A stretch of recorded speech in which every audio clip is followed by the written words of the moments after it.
Bonsoir à tous, chers amis de l'autocross et du sprint car, et bienvenue une nouvelle fois au pied du Mont Ventoux. La nuit est en train de tomber ici, le ciel est en train de se couvrir. Nous ne pouvons plus apercevoir le Mont Ventoux puisqu'il est dans les nuages. On espère que la météo sera de la partie demain pour que les pilotes puissent continuer de nous livrer un spectacle tout aussi extraordinaire qu'on a eu l'occasion de le vivre aujourd'hui. Ce soir, 9 pilotes nous ont rejoints et on va vous les présenter un par un. Le premier d'entre eux s'appelle Bastien Lacan. Bastien, on avait eu l'occasion de te rencontrer à de nombreuses reprises sur les pistes de la Coupe de France. Cette année, c'est un engagement complet avec cette nouvelle machine. Oui, c'est ça. On s'était dit que cette année, on essayerait de faire une saison complète parce qu'à chaque fois, on a des petits soucis qui nous l'empêchent. Et donc, du coup, voilà, cette année, c'est bien parti. On va finir l'année complète. On va finir l'année complète. On sait que tu es à la lutte pour le titre avec Steven Lecoing. Parle-nous de cette machine, ce châssis MV Racing dont tu es un des ambassadeurs avec Ethan Pepujol sur la Coupe de France. Vraiment, ces châssis espagnols sont en train de scotcher tout le monde. Ouais, c'est ça. Ça fait 3 ans moi, que je roule avec. Ethan, c'est sa première année. Et puis, on a fait quelques réglages parce que les circuits espagnols ne sont pas comme les circuits français. Donc, c'était un peu compliqué au début. Et puis maintenant, tout le monde le voit, ça fonctionne. N'importe quel circuit, on arrive à les mettre devant. On l'entend à ton accent, tu es un pilote du Sud. Est-ce que pour autant tu connaissais déjà cette épreuve de Mazan? Est-ce que tu avais eu l'occasion d'y participer en épreuve régionale avant de la découvrir ici en Coupe de France ce week-end? Ouais, parce que pour me qualifier, j'étais obligé de faire le CEAC. Donc du coup, j'ai roulé 3-4 fois ici, à chaque fois. Ouais. Un tracé qui ne cesse d'évoluer et qui n'a pas à rougir des autres pistes du championnat de France. C'est ça. Après, c'est très compliqué parce qu'il se creuse vite. Mais après, c'est un très beau circuit, ils arrosent bien, tout se passe bien. Donc voilà. Merci Bastien, bonne fin de week-end ici. On continue avec un petit nouveau, ils se font rares dans cette catégorie, donc c'est pour ça qu'on est très heureux de l'avoir avec nous. Viens avec moi, Jérémy Rouanette que je vous présente. Jérémy, tu nous as rejoint cette année sur la Coupe de France dans cette division Tourisme Cup. Je le disais, vous êtes peu de candidats, peu de nouveaux pilotes arrivant dans cette catégorie. Tu as cet Opel Tigra, ex-Benoît Morel, qu'on a bien connu, et tu nous as rejoint cette année sur la totalité du championnat. Oui, tout à fait. On s'est dit qu'on allait faire l'ensemble du championnat avec cette voiture qu'on a rachetée à l'ancienne voiture de Benoît Morel. Et on s'est dit qu'on allait essayer un championnat complet. Bon, c'est un peu compliqué, mais on se fait plaisir et voilà, ça va bien. Jérémy, tu es originaire de Bordeaux. Est-ce que c'était une découverte pour toi, ce circuit de Mazan? Je suis originaire de Bordeaux. C'était pas une découverte. On est venu rouler l'année dernière en Corac. Corac CA, enfin, on avait essayé. On est venu rouler l'année dernière. Donc ça s'était bien passé. Ça nous a plu et c'est un bon circuit pour le championnat de France. Tu découvres beaucoup des épreuves qui font le calendrier du championnat et de la Coupe de France. Et est-ce qu'il y a un circuit qui sort du lot par rapport à ceux que tu as vus? On sait qu'on sera chez toi pour terminer la saison du côté de Falleras. Donc, alors forcément, tu vas peut-être me parler de Falleras. Mais mis à part celui-là, est-ce qu'il y en a un autre qui t'a plu? Alors malheureusement, c'est pas Falleras mon préféré. J'adore Elne. Elne, je trouve que c'est une super piste. Il y a de la vitesse et du technique. J'adore Elne. Un week-end qui se passe bien ici, Jérémy. 2-1 en manche qualificative. Oui, tout à fait. C'est l'un des seuls week-ends où on a fait du résultat. C'est un peu compliqué, comme on a pu le dire. On découvre vachement de pistes, donc on a un peu de mal.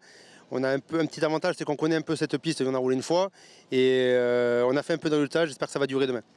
Jérémy, des bruits de couloir annoncent ta participation l'année prochaine sur la totalité de la Coupe de France. On pourra te compter parmi nous? Oui, on compte repartir pour une saison complète l'année prochaine. Donc on sera de la partie, oui. Merci Jérémy, bonne fin de week-end ici. La catégorie féminine avec toujours ces pilotes qui souvent issus de la catégorie junior nous enchantent. Elle en est la parfaite illustration, mademoiselle Lola Moreton. Lola, raconte-nous comment se passe ce week-end ici à Mazan. Ça se passe plutôt bien, c'est pas une piste que je découvre, j'ai roulé ici l'année dernière, ça s'est fini dans le rail. Du coup cette année j'avais un peu d'appréhension mais ça se passe plutôt bien à part en deuxième manche où j'ai fait trop tôt. Tant pis, ça fait partie de la course, après ça va. Lola, on a eu l'occasion de discuter en début de week-end. Tu me disais que cette année c'était la saison d'apprentissage chez les Sprint Girls, il n'y avait pas d'objectif particulier. C'est vraiment l'année prochaine qu'il faudra être prête et performer. C'est ça, cette année c'est une année d'apprentissage, c'est ma première année en MT-09, ma première année en Sprint Girl. Clairement j'ai aucune pression, même si je suis 4e au championnat et que j'ai encore quelques points à grappiller. Cette année c'est vraiment de l'amusement pour découvrir la machine, les limites de la machine, du moteur, toutes les pistes et c'est que du bonheur. L'année prochaine, on repartira sur une saison complète avec le même combo, motorisation et châssis? Normalement oui, à moins d'un miracle, mais non, mon K-Moto me va très bien, mon MT-09 aussi, donc je vois pas pourquoi on changerait. Lola, quelle stratégie pour demain pour attaquer cette deuxième journée? On est sur l'avant-dernière épreuve du championnat. Oh, bah, moi, je suis très positive, je ne joue rien, je m'amuse. Donc demain, je vais essayer de ne pas freiner trop tôt au premier virage et clairement essayer de faire un podium dimanche soir. Merci Lola. On continue notre présentation de ces pilotes avec un garçon issu de la catégorie Buggy Cup qui fait des merveilles. Alors, c'est pas son week-end, on va pas se mentir avec Geoffrey Calmette. Geoffrey, un week-end à oublier, néanmoins une saison 2021 qui s'est déroulée parfaitement bien. On est actuellement deuxième de la Coupe de France. Oui, deuxième de la Coupe de France, avec un début de saison, une saison où c'est que je ne m'attendais pas à être à cette place-là. On visait un top 5 avec mon père, il a mis au point la machine les années d'avant et on voit cette année vraiment que ça marche très très bien. Après ce week-end, 17e temps, je me fais déclasser, je ne sais pas pourquoi, en première manche et j'arrive en partant dernier à remonter 6e, donc ça peut être que mieux demain. Il y a encore du boulot à faire demain. Il faut empêcher Jimmy Verrier d'être titré dès ce week-end. Il faut aller chercher les précieux points, même si pour le titre, on sait que ça va être compliqué, peut-être même déjà un peu compromis. Mais il faut que je compte sur toi, tout le monde compte sur toi vraiment pour que la finale soit belle du côté de Faleras. Oui, je vais tout faire déjà pour garder cette deuxième place. Parce que Jimmy est un très très bon pilote et extrêmement fort. Et on va tout faire pour garder cette deuxième place et pourquoi pas gagner demain à Faleras. Geoffrey, l'année prochaine, est-ce qu'on sait déjà ce qu'on va faire ? Oui, je pense qu'on va essayer d'aller chercher le titre l'année prochaine. Parce qu'on a une très bonne machine, mais on sait ce qu'il faut faire cet hiver. On le savait déjà depuis le mi-saison. On ne peut pas, on attend l'hiver. Et oui, mon objectif, c'est le titre avant de, j'espère, aller en 1600, quoi. Allez, retourner en 1600, enfin aller en 1600 pour retrouver les petits copains, bien sûr. On continue avec un pilote, lui, qui est dans cette catégorie junior, cette catégorie d'apprentissage, qui connaît parfaitement les rouages, avec Rémi Guénaud. Rémi, 3 podiums d'affilée, et le 3e, c'était une victoire à Mauron. Remporter Mauron quand on dispute une première année de Coupe de France junior, c'est le Graal, hein. Oui, pour une première année, ouais, c'est vraiment bien. Après, il sortit aussi un podium incroyable. Stenbourg. Pas mal aussi. Et ce week-end, c'est un peu compliqué, mais on va essayer de se rattraper et remonter au classement. Rémi, tu es le fils d'Emmanuel, le constructeur des châssis G-Speed. Le combo fonctionne parfaitement. Tu es vraiment l'illustration de la performance de ces châssis. Vraiment, cette victoire à Mauron, je reviens dessus, c'était très spectaculaire et il y avait une émotion forte qui entourait le clan Guénaud. Oui, effectivement, il y avait beaucoup d'émotions. Et oui, ça prouve que les machines marchent et que c'est pas fini et on reviendra toujours plus fort. Donc, Rémi, tu es encore jeune, tu as 14 ans, c'est ça, et tu as encore de belles années devant toi dans cette catégorie junior. On est dans l'année d'apprentissage. L'année prochaine, quel est le programme ? L'année prochaine, on vient surtout pour faire de bons résultats et si possible le titre. Ce serait incroyable. Eh ben écoute, le rendez-vous est pris. Rémi, on compte sur toi. On continue avec la division Maxi Tourisme. Alors là, c'est pas tant le pilote qu'on va interviewer, mais l'organisateur vient à côté de moi, Julien Isnard, champion de France. C'était en 2018, hein, Julien, c'est ça. Depuis, tu as quitté un petit peu la compétition de manière régulière parce que tu t'étais concentré sur l'organisation de cette épreuve. Julien, bravo et merci de nous accueillir à Mazan pour ce championnat de France. C'est exactement ça, on s'est consacré à fond. On a été observé, donc du coup il nous a fallu 2 ans pour essayer de se mettre au point.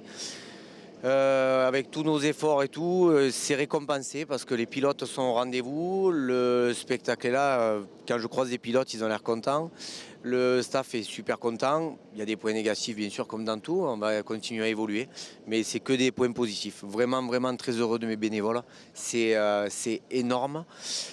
Une grosse pensée à mon père parce que je pense que voilà, c'est grâce à lui, donc voilà, il est là de toute façon, mais il aurait été fier de voir son club, parce que c'est son club. Fier de voir son club, son circuit, parce que le circuit porte son nom, bien évidemment. Julien, on a quand même sorti la voiture pour se faire plaisir ce week-end. On est en train de dominer de la tête et des épaules. Remporter la première épreuve du championnat de France à la maison sur le circuit qui porte le nom de papa, ce serait fantastique. Alors ça serait top, mais bon, après il y en a qui ont d'autres projets. Ils ont bien envie de me détrôner, donc ils vont arriver. Là, c'est vrai que d'apprivoiser la piste, elle est vraiment pas facile. Après, je vois un peu Jacques, mais bon, il va arriver. Bon, après tous les autres, hein, le Duc, excusez-moi pour son prénom, Christophe, tout ça. Bon voilà. Je pense que quand on va se retrouver, on va faire une belle demi, une belle finale. L'essentiel, c'est de ne pas casser les autos et de faire du spectacle, de se régaler. Et si je la gagne, alors là, ça serait vraiment la consécration. Voilà, c'est pour la première, ça serait top. Julien, maintenant que l'épreuve de Mazan est sur les rails du championnat de France, on va dégager un petit peu des contraintes d'organisation. Est-ce que oui ou non on va te retrouver sur le championnat de France? La décision elle sera prise avec le bureau. Donc pour l'instant, voilà, on va en tirer toutes les conclusions. Et bon, je veux dire, c'est en bonne voie, mais c'est pas moi qui décide. On est 5-6 dans le bureau vraiment à décider. Donc voilà, on verra. Alors ça, c'est la réponse concernant le maintien de Mazan en championnat de France. Moi, je voulais Julien Isnard et la Mégane. Est-ce que vous allez, oui ou non, redisputer le championnat de France? Je pense que je serai là l'année prochaine. Eh bien, écoute, super. Avec des améliorations, bien sûr. Eh bien, écoute, ce sera avec grande joie. On continue avec les ovnis, mesdames et messieurs. Ils nous ont régalé des fous furieux, une catégorie qui commence à nous faire peur, même du côté des spectateurs. Édouard, quel spectacle fantastique vous nous avez offert aujourd'hui. Oui, la catégorie 800 est extraordinaire. On prend de plus en plus de plaisir sur la piste avec les pilotes qu'on a. C'est franchement génial de rouler. C'est toujours des manches propres et voilà, la glisse est là, la puissance est là. On a tout ce qu'il faut pour s'amuser. Au-delà de cette catégorie extraordinaire et des pilotes habitués qu'on connaissait, tu fais partie des bleus de cette catégorie. On connaît ton palmarès dans les autres catégories, mais vraiment cette année, là, tu es en train de bluffer et de scotcher tout le monde en tête du championnat de France devant le champion de France en titre. Oui, exactement. On ne s'attendait pas du tout à ça en début de saison. On visait le top 5 et donc l'objectif est largement rempli. Là, c'est que du bonus cette fin de saison. Bien sûr qu'on a envie d'aller au bout avec le titre. Qui n'aurait pas envie à ma place, on est en tête du championnat à l'avant-dernière épreuve, donc voilà, on va faire tout pour réussir. On a fait un bon samedi aujourd'hui en partant de loin ce matin au chrono, et puis voilà, j'ai un châssis Picard qui est extraordinaire sur l'ensemble des pistes du championnat de France. Voilà, j'ai un châssis fiable, la mécanique est fiable. Grand merci à Jérôme Hélin, à Max Sport, qui n'est pas là présent, mais bon voilà, je remercie quand même. Les amortisseurs P2S qui me suivent depuis longtemps, voilà, je suis très content. Édouard, ça se passe bien ce week-end, cette saison se passe bien. Les week-ends où ça se passe un peu moins bien en finale, il faut aussi être fin stratège, comme tu l'es, pour aller et à Is-sur-Tille et à Steinbourg, malgré une entre guillemets contre-performance, et ça n'a rien de péjoratif, aller quand même chercher le meilleur temps et encaisser 2 fois les 3 points du meilleur temps. Exactement, depuis le début de la saison, je m'essaie de m'employer à ça, de prendre le meilleur temps en retour. C'est quelque chose qui fait marquer énormément de points à la fin du championnat. Je les ai tous pris depuis le début de l'année. Et puis voilà, à Is-sur-Tille, faux départ en demi-finale, donc je peux partir derrière avec la poussière, c'est enroulable. Donc voilà, le meilleur temps autour, c'était impératif. Et à Steinbourg, voilà, un premier virage capricieux, et meilleur temps autour. Et là, j'étais un peu mécontent quand même de cette contre-performance parce que la victoire était largement possible.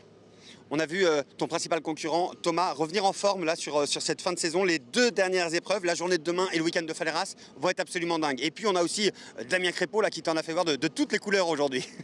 Ouais, je crois qu'on peut en citer que 2, mais je crois qu'il y a vraiment 10 pilotes qui peuvent rouler devant chaque week-end. Effectivement, Thomas était en forme, il a fait une grosse performance en championnat d'Europe. Voilà, moi... Je m'entretiens sur le championnat de France, ça va très très bien. Allez, merci Edouard. On continue avec un autre pilote qui fait pas de bruit lui non plus, mais qui est quand même à la 3e place du championnat de France dans la division Super Sprint avec Tony Lomond. Tony, quel plaisir de te voir à cette 3e place du championnat de France. On parle souvent des cadors qui font du bruit, qui font de la communication. Tu es quelqu'un de discret, mais tout aussi efficace. Oui, ça me fait tout autant plaisir d'y être que vous. Effectivement, bon, ça fait 3 ans maintenant là qu'on est dans la catégorie Super Sprint.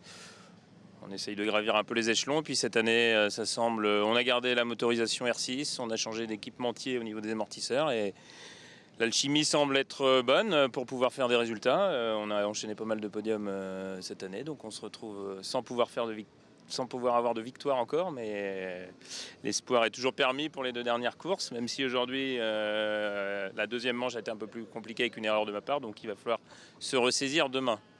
Il va falloir être bon en mathématiques d'ici la fin de saison, Tony, pour aller chercher les points, parce que je le disais, effectivement, tout est encore possible sur ces 2 dernières épreuves. Oui, tout est encore possible et effectivement, j'aime aussi calculer et voir ce qui est encore possible de faire, mais les 2 premières places, sincèrement, elles sont quand même un peu loin. Il faudrait vraiment un rebondissement assez fort au niveau de Vincent et David. L'objectif clair pour la fin de saison, il est de conserver et de maintenir cette 3e place avec Cédric Camus qui est pas loin derrière et voilà, qui met la pression. Tony, pilote de la Super Sprint, tu observes, j'imagine, avec attention le championnat d'Europe XC Cross Car. Est-ce que oui ou non, un jour, tu pourrais en être? Alors oui, on suit bien sûr depuis le début avec les exploits que l'on voit de la part des divers pilotes français. Et forcément, ça donne des envies. Donc là, cette machine-là, qui elle, selon la réglementation FFSA, normalement, on devrait être vendue par Emmanuel Guénaud à la fin de l'année, puisque ce n'est pas ma machine, mais c'est la sienne. Et il est possible de monter un G-Speed XC pour faire au moins quelques piges l'année prochaine en Europe. C'est fort probable. Eh bien, écoute, on te retrouvera avec grand plaisir. Merci Tony. On termine avec un autre pilote dans la catégorie RN, la catégorie Super Buggy, avec Sébastien Boucard, ce châssis ORT. Sébastien, ça y est, ça marche. Il y a plusieurs années qu'on l'a entre les mains. On est en train de continuer le développement. On a vu de belles performances cette année et puis une victoire à Steinbourg, la première victoire en championnat de France.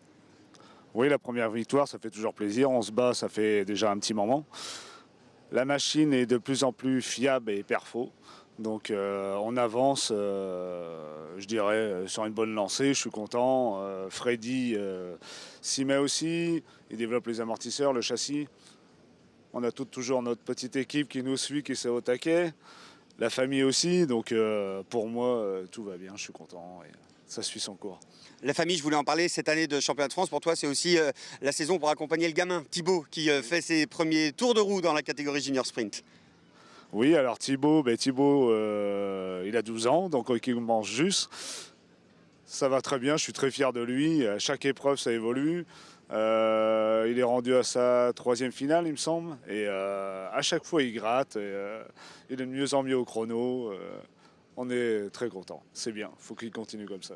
Sébastien, tu parlais de ta petite équipe qui t'accompagne. Les garçons sont là, je les aperçois un peu dans les coulisses.